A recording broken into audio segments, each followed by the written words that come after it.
Bezrat Hashem, on continue, chers amis, dans l'étude des préparatifs du Shabbat. L'importance de l'intention, de la préparation morale avant le Shabbat.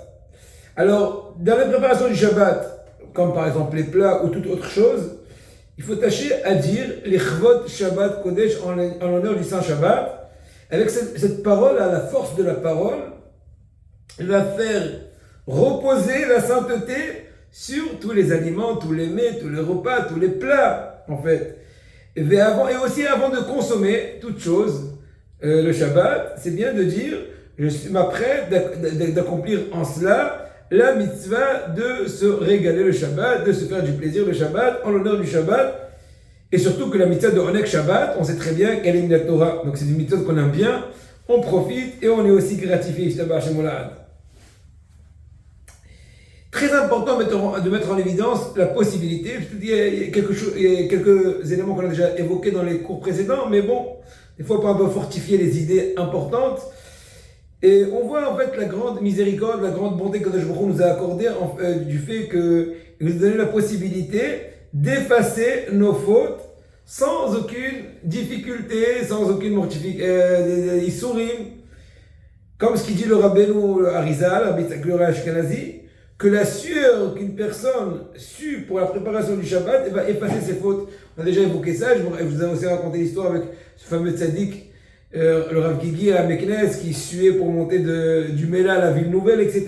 Bon, le Kaf Haïm rajoute dans Siman Reshnon, c'est peut-être Aleph, qu'il faut réfléchir à la Teshuvah. Il faut penser à la Teshuvah la veille du Shabbat. Avant l'entrée du Shabbat, et bien faire une rétrospective de ses actions, parce que celui qui surveille le Shabbat, qui observe le Shabbat comme ce qu'il se doit, eh bien, primo, on va lui excuser toutes ses fautes. Oh, quel gros lot! S'il a fait tchouva, bien sûr.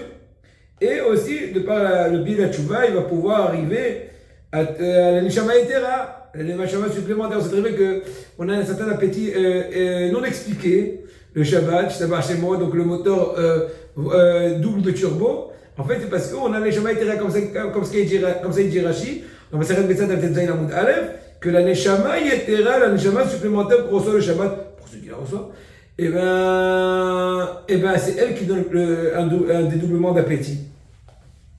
Donc pour pouvoir cette neshama etera qui va régénérer des forces à la personne, il faudra faire teshuvah. Et je voulais rajouter aussi un point important, qu'une personne qui aurait oublié de prélever la chala, une personne qui a le mérite donc de pétrir l'honneur du Shabbat, le shiur de la chala, etc., il a oublié. Alors en Outz La'aretz, c'est facile. À l'étranger, c'est facile, on peut laisser un petit bout de pain, et Motzei Shabbat rétroactivement prélevé, même si on a déjà consommé. Parce que Midera Banan, on est ayav de la hala que Midera Banan en Outz La'aretz, donc on est vigilant, on est tolérant dans ce cas-là. Mais en Eretz Israël, effectivement, c'est un problème. Alors, si on n'a pas de possibilité de pouvoir emprunter de voisins, parce qu'imaginons, on a une très grande famille, ou bien beaucoup de convives, Rabbi Ovadia Yosef alav shalom, et ça je l'ai pas dit l'autre fois, il aurait permis d'appeler un enfant de 12 ans. Il est ni bar mitzvah, et ni trop mineur, trop jeune.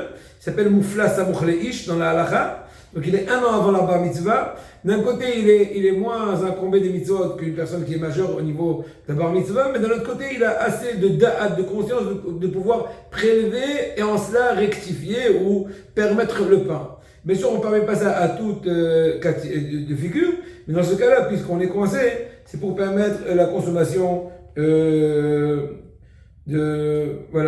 pain de Shabbat. Bezrat Hashem, restez toujours branchés avec le Shabbat, qui est Mekor Bracha, au cours suivant, Bezrat Hashem.